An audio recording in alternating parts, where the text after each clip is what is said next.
Good morning, all. My name is Deborah Bazemore, and I am State Representative for District 63. I currently serve as the chair for the City of South Fulton delegation, and I have some of my other members here with me. I have Representative Roger Bruce, who is the vice chair, and I have Representative Derek Jackson and Representative William Bodie. We come to you today because of concerns that we have received from the constituents with regards to the operation of the City of South Fulton. We have individually and collectively gotten several concerns from the constituents regarding how the city is functioning and as it relates to the city charter. Additionally, we collectively have concerns and we want to assure the citizens of South Fulton that we hear your concerns and we want adherence to the charter for the good of the city of South Fulton. And at this point, I yield to my colleague, Representative Roger Bruce, who is the author of the bill. All right. Thank you, everybody. I'm glad you're here. And let me assure you that we would rather not be here having these types of press conferences, but you have to respond to constituents when you need to. Last November, residents of what was then the unincorporated area of South Fulton went to the polls and had to decide whether they wanted to vote yes or no to create a charter that would reflect the city of South Fulton, as we call it now. As you know, the charter was approved, and earlier this year, the same voters went back to the polls to elect a mayor and a city council for the purpose of facilitating the letter and the spirit of that charter. The charter serves as the foundation for how the city is to operate. It describes what the form of government is that we operate under, pretty much just like the U.S. Constitution does for our nation. One of the fundamental positions, one of the pieces in that charter is how we are going to operate. What is our form of government? And our form of government is that you chose, to have a government that is operated day to day by a professional city manager whose responsibility it is to hire department heads who are also equally experienced and professional and their ability to operate the day-to-day portions of the city.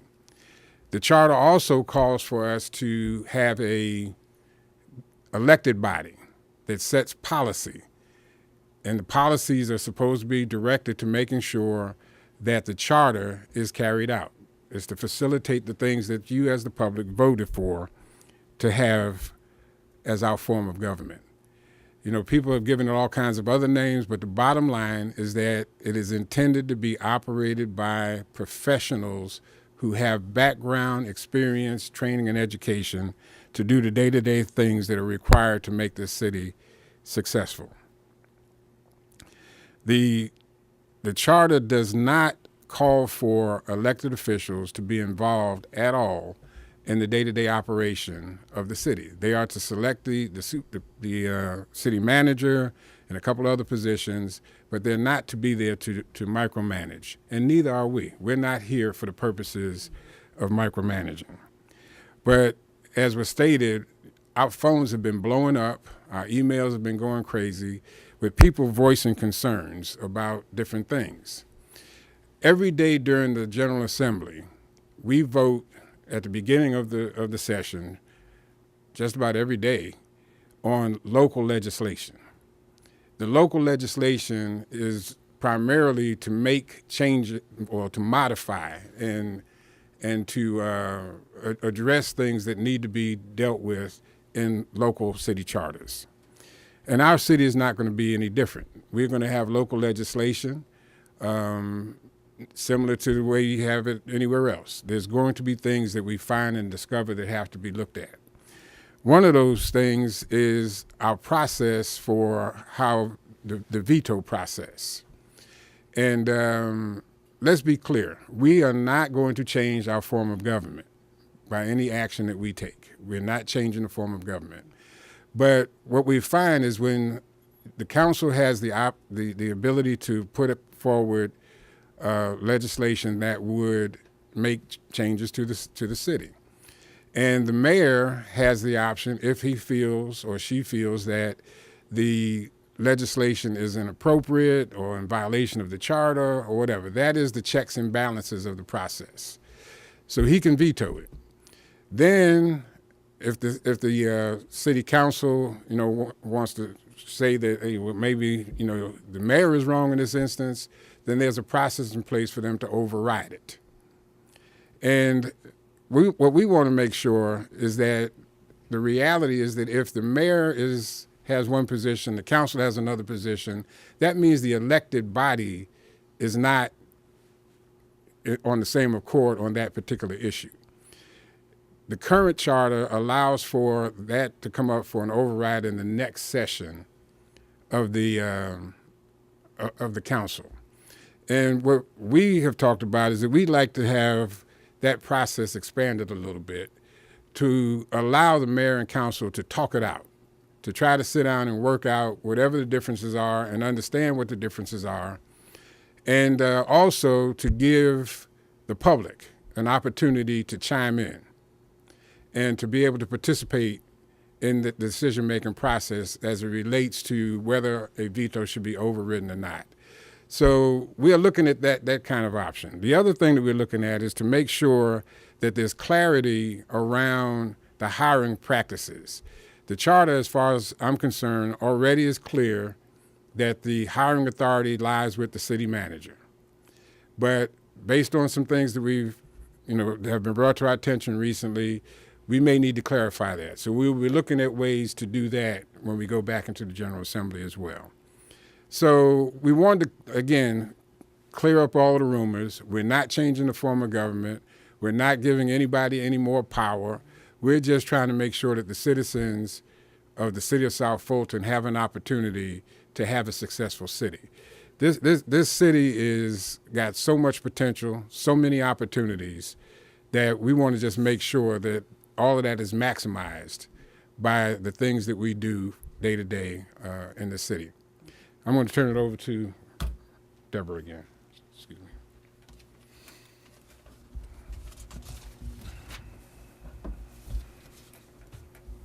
I just wanted to reiterate our intention as the delegation for the city of South Fulton is not to override or to do the job of the city council. We want to be certain that the charter is adhered to for the sake of the citizens of the city of South Fulton. And now I'm going to allow my colleague William Bodie to come forward. Thank you, Madam Chair. I'm here to talk about fiscal responsibility. One of the biggest concerns that we've been having from constituents and the text messages, emails, Facebook posts is the financial responsibility of the council. We want to adhere to the charter. We want to make sure also that the council is being fiscally responsible in their decision making. And the reason why is that because the city has not collected any taxes at this point in time. So the city cannot be spending money that they don't necessarily have at this time. So we want to make sure the resources are there to provide the services of sanitation, police, fire. We want to make sure that's done in the proper way. So we're not here to, again, as my colleague stated earlier, to micromanage the council. We're here to make sure we work with the council to make sure the charter is adhered to. And I will turn this over again to my Madam Chair, Deborah Bazemore. Thank you. And now we're going to have my colleague Derek Jackson, Representative Derek Jackson, come and speak to you about the effective and efficient Yes. Thank you, Madam Chair. It is important for a city of this magnitude for the elected officials to operate the city most efficiently and effectively as possible for the good of the city. Citizens of the city of South Fulton, we still need for you to be actively engaged to ensure that South Fulton's government is responsible and accountable. Thank you.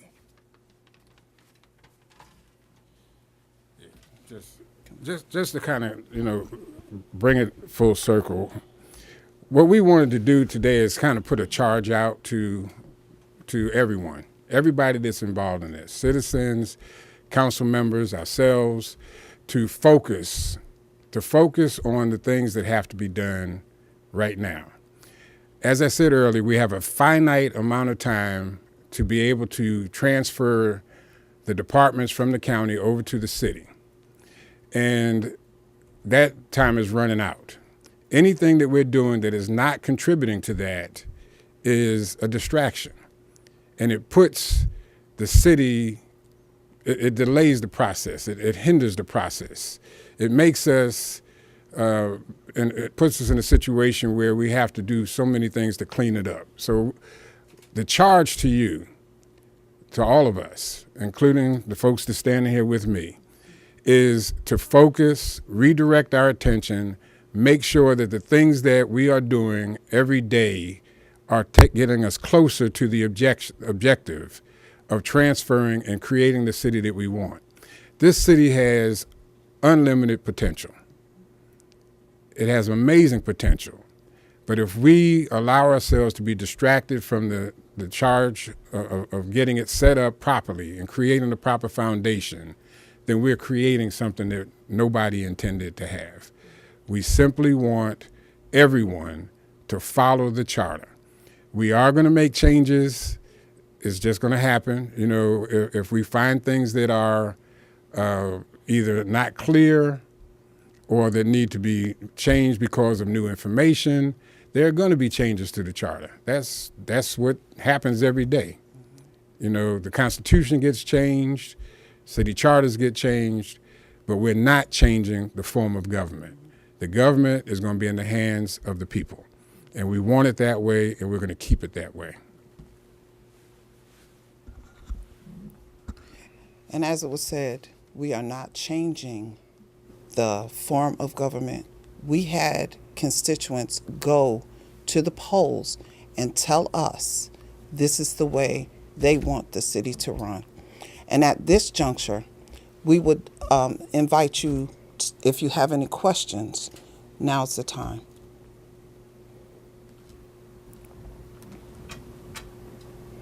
What specifically brought you together for this press conference? The many, okay. Was it the August 22 meeting or a compendium of things? The many calls and emails and text messages that we've all received from our constituents, those that live in the city. And I would like to remind you that some of us live in that city. So we have a vested interest also, besides being state representatives. We live there. I do live in the city. And I do too. So we both live in the city, and we see these individuals on a daily basis, and we try to assist in whatever issues there might be. So that's what brought us here today, to address those issues. And like I said earlier, some of this was, it was not just a single item, it was just a series of things that happened that forced us. There was so much misinformation. I was talking to a gentleman in the hallway a minute ago. There's so much misinformation, and some of it, I don't know if it's intended to be false or whatever, but there's a lot of misinformation. And so we wanted to clarify it. We're not trying to change the form of government. Yes, there will be changes to the charter. We're not giving the mayor or city council or anybody else any more power. We're simply trying to make sure that everybody takes the time to read the charter, understand what's in the charter, and abide by it. And apparently, based on some of the things that we have been observing, that's not happening. So we want to let the public know that we hear them and we want to respond to it.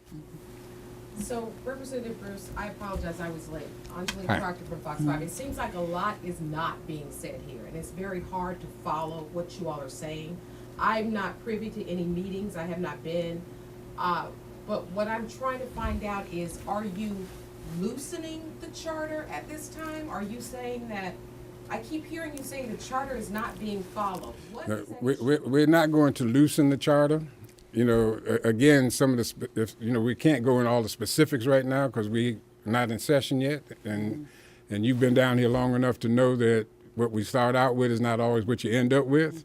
But it is our intent to, especially around the issue of the veto, to allow for citizen input, to expand. Right now, as I said, the charter allows for a override to take place the very next week or the next meeting. And apparently they're not using that time to sit down and talk about what the issue is and see if it can be resolved.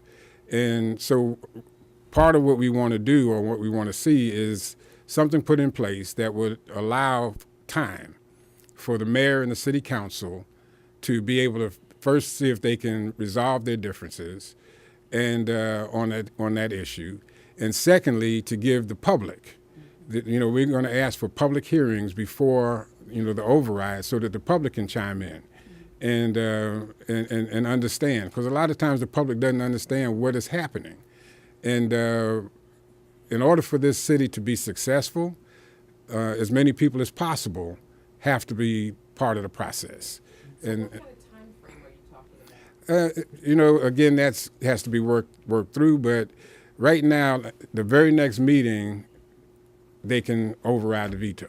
So what is that, So 2 weeks later? it could be next week if they choose to have a meeting.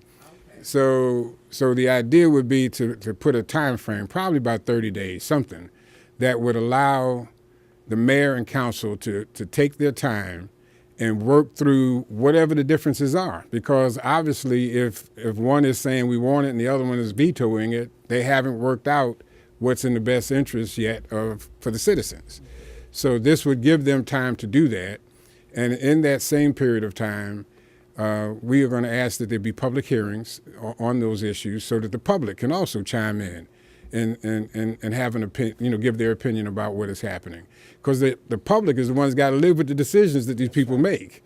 So that's what we're saying. Those kinds of things we want to tweak in our charter to allow for citizens to get the best result possible. That's really all it is. Mayor and council aware that you're meeting here today? Oh, yeah. They are. Yes, they are. And what kind of response have you gotten? Well, we plan to have a discussion following the meeting, either not today, but more than likely next week. This time frame that you're speaking of, how did that fall in line with other cities that have done this window that you want to look at? I'm thinking this is not the first time that a charter has been written, and so the consideration for how does this compare to other cities that have done it? And then the other part of the question is, how do you just avoid an override, period?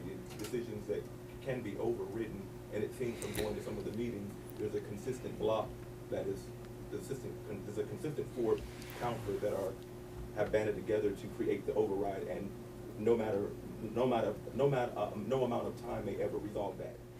Well, again, our purpose is not to do the job of or micromanage the city council and the mayor.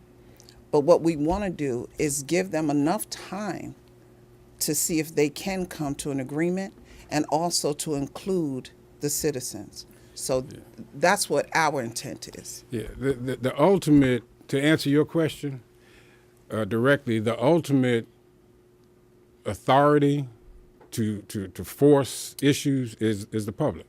You get to vote for everyone. And so the ultimate responsibility falls on the public to make sure that they put people in place that are going to do those things that abide by the charter that they voted to live by. And, we can't legislate from here. I don't think we can. I don't know that we even want to.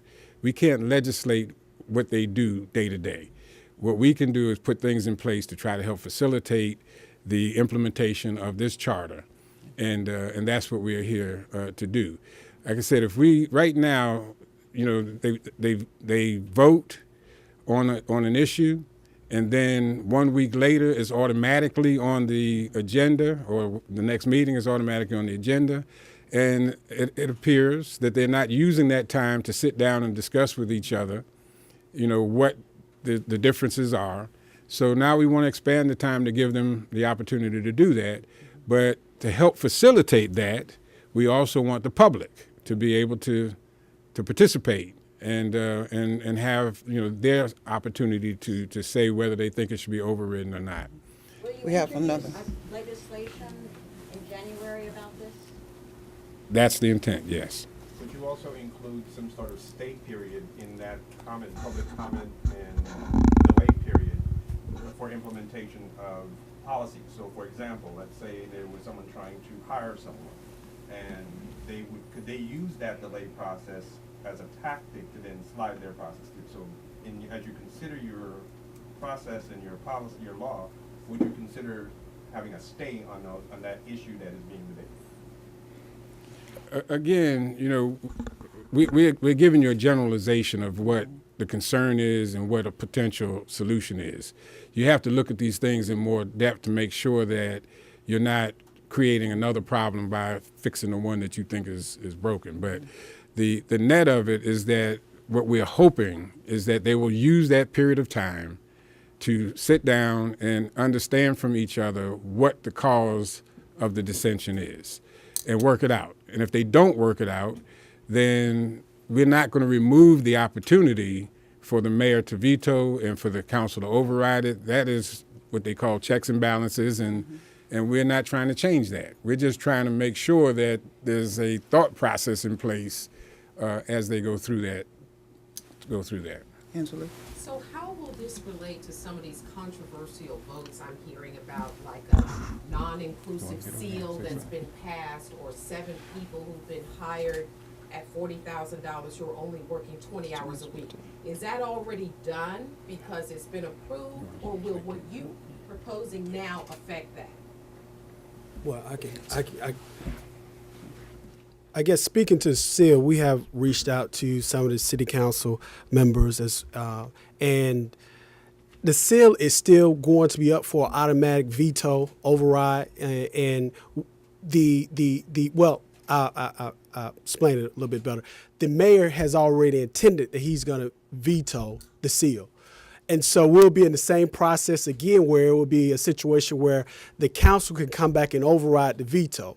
However, to override a veto, you have to have 5 city council members to override the veto. So even if you stated earlier about a 4, or someone said about 4 people, that it still needs to be 5 people to actually override the mayor's veto. So it's a situation that's fluid at this time. And the other issues that you were speaking to, Representative Roger Bruce stated earlier about the HR issues that we may try to address in the charter as well. So those people have been hired and they No. have been hired? No, they have not been hired.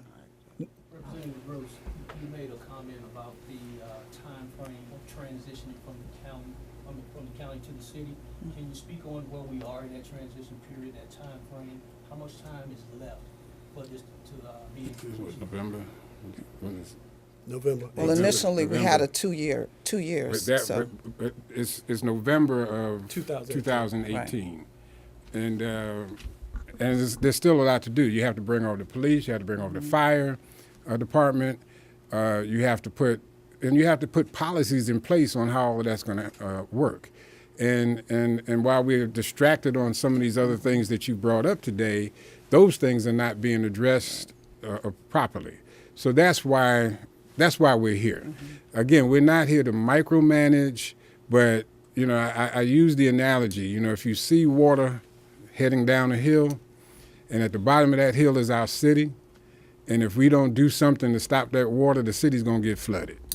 And so we want to do something to redirect that water, basically, to make sure that things happen the way they're supposed to happen, and that the foundation of our city is solid. And that's all of our responsibility. It's not just us. It's all of our responsibility. You live in the new city. don't you? Okay, so it's your responsibility too. And all of us, it's a team effort. And if we want this to be a success, as I think most people do, there's probably some that, want to be able to say, I told you so. But I think for the most part, people want this to be a successful city. And the only way we're going to do that is if we focus and pay attention to the details and make sure that we stay on task and stay on target to do the things that have to be done before that transition period runs out. And both as legislators and residents, there are also concerns in the city about things that are happening, favorite hirings, cronyism, and that's part of what's caused the rift on the council. And that's also part of what we're talking about in terms of making sure that the HR policies are in place, that, when positions are being filled, that they're being filled according to the laws and the rules of the city, that people are being properly vetted to make sure that they are qualified to do the work. First of all, that the work is defined and we know what the work is supposed to be, and that it's defined, and that the price that we pay for those services has gone through a process to make sure that that we're paying appropriately for it. But all of those things are the responsibility of the city manager to make sure those things happen. We can't do that from our position, but we can reinforce that, and that's what we're doing, that we can reinforce that the charter spells out how that process is supposed to work, and we want them to adhere to the charter, period. So you think the charter is not being adhered to right now? Well, let's say our constituents feel that, Right. and we're reacting to our constituents. Now, everything you're proposing won't take effect until next year, correct? So how do we manage the rift that exists today? And what about September and October? Well, that's your job. That's your job to carry it until we get there. Right. And I say yours as a citizen. It's up to you to contact your city council person. It's up to you to contact your mayor and ask them to adhere to the charter. And it's we're doing that too. I live in the city. I live in the same neighborhood you live in. Right. And so what we're doing, sometimes somebody has to be the first to say that this needs to be done. And so that's what we're doing. We're the first to say it has to be done. And we're hoping that you guys will carry it forward, that the media will, work with the citizens to make sure that they're informed about things that are going on. And that's it. It's a shared responsibility. It's not just us. And hopefully the open and honest and consistent conversations and communication will make a difference. And okay. No, the only thing I was going to add too, we've been meeting individually and collectively with the city council and the mayor. So it's not like, we handed over the charter to them and we divorce ourselves from this process. But much of our districts, we have a shared responsibility because some of our district has the same constituents. And so we've been meeting with them. So between now and when we go back into session, we'll continue to meet with the mayor and the seven council members. So that way, this train remains on the track and we can reach that deadline to November 18th. So that way, the citizens of the city of South Fulton have a quality of life that they all desire. And deserve. South Fulton neighbor, what is that November 18th deadline? It is for the full implementation of the city to basically provide all services, and the county will be out of the, the job of handling municipal duties. Thank you, Representative Brody. Thank you. So is that to say that the police and fire will be hired by November 18th? Yes. It has to be by state law. And I want to counter just again November 18th. November 18th. And I want to just say again that we're here not because we want to be here necessarily. We're here because we look at the council members and the mayor. We're colleagues. We're here to work together for the benefits of all our constituents. All of us share the same constituents. So we're here to work together, but the Constitution of the state of Georgia gives us the duty to work within the charter to change the charter when we see it's an issue. So we want to make clear that we're not here to antagonize or put anybody down. Those are our colleagues, and we're going to look forward to working with our colleagues to make sure the charter is adhered to. If there are no more questions, we can end the press conference at this time. Thank you for coming. Thank you so much for coming. Yes.